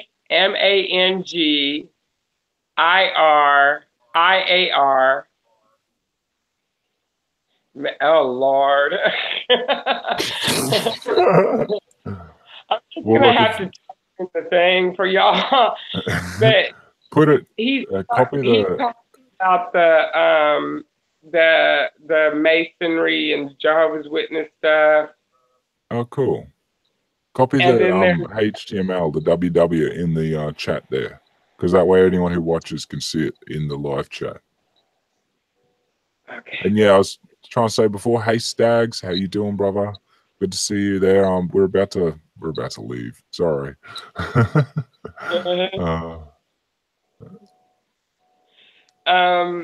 But that one that I telling you about, the Smurf, aka Smurf girl. Yeah, I couldn't find her. I looked, I couldn't find her. Okay, let me look real quick. Definitely put that in the chat too, because I want to add that later. Yeah, because she is really good. I mean, she's the one that really talks about that stuff a lot. Smurf girl. Okay. Apostate. Let me see. Oh no. Hey, Main Gun. How you doing? Good to see you, man. Oh. We've been pretty slack on the chat tonight, I gotta admit. You were all over it the other night, and I was like, oh yeah, Theresa will be on the chat tonight. No. I didn't pay any attention either. Well, I mean, I tried. I did. I was watching it. I just wasn't watching closely. Sorry, everybody. We love you. Whoa, shit! There's 8 people watching now. Is it? Ooh, Lord. Okay, That'd be it's unholy and stags. Okay, Yeah. her name is Apostate Anonymous, aka Smurf Girl. Oh wow, that's a name. All right. Apostate Anonymous. We'll look Apostate that up. Anonymous, aka Smurf Girl. She's got 1,500 subscribers. Oh wow, big time. So yeah, Apostate Anonymous, aka Yeah, Smurf I'll check Girl. her out. She's Yeah, good. She makes look phone her up. calls to the society, the board. Wait, real ones or like prank calls, fake calls? No, she makes real calls to them. She also confronted some Mason Jehovah's Witness. Oh shit, that'd be interesting. And I'd she love to got watch it on that. tape and everything with them wearing the rings and everything. That would be cool to watch because that would be completely wrong for a witness, in theory, you know, with all the Oh, symboleries no, and she shit. confronts them. She goes up to him and says, "Listen, my dad was a Mason and an elder, and she confronted him right there in front of and she taped the whole thing. So Definitely, that'd be good to watch. I'll have to give that a look. By the way, I don't know if I said hello to Dawn yet, so if just in case I didn't, hello Dawn, good to see you there. I always love seeing you in the chat or in the comments. let me see if Look at all I the can. wonderful people. It's so cool. All these beautiful people coming to say hello. I love you all. Oh wow, holy. Was Unholy Mole here first? I don't know if that's just my scroll. Anyway. Okay. Oh, it won't let me put it in there because it's a Oh, YouTube. because it's a yeah. Fuck. Okay. Send it all to me in an email, and I'll put it in the description when you know, probably when I wake up. Okay. But yeah. Yeah, it's Dawn Elizabeth put it in there. Apostate Anonymous. Oh yeah, no, I see that. Yeah, Yeah. because at least I'll see that when I go through it again. You can leave out. Cool. They'll pop up. Oh, night, So. Casey. All right, baby. I'm gonna let you get some sleep, and I appreciate you having me on. Not a problem at all. I appreciate you coming on. It was great fun. I always love the chat, and I'd probably even do it again. You know, we got loads more we could talk about, I'm sure. Yeah.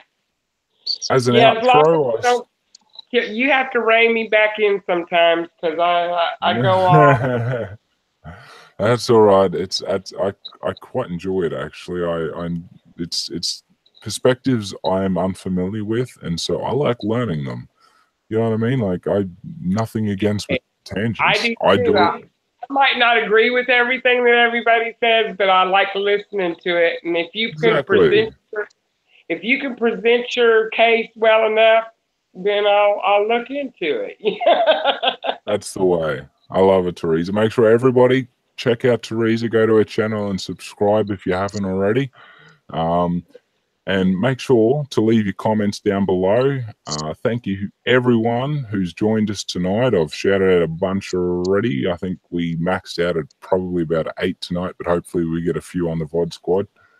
So thanks for the chat tonight, Theresa. I hope I catch you again soon. Oh, you will. Sweet. So I'll see you all later on the live chat. This has been NotJah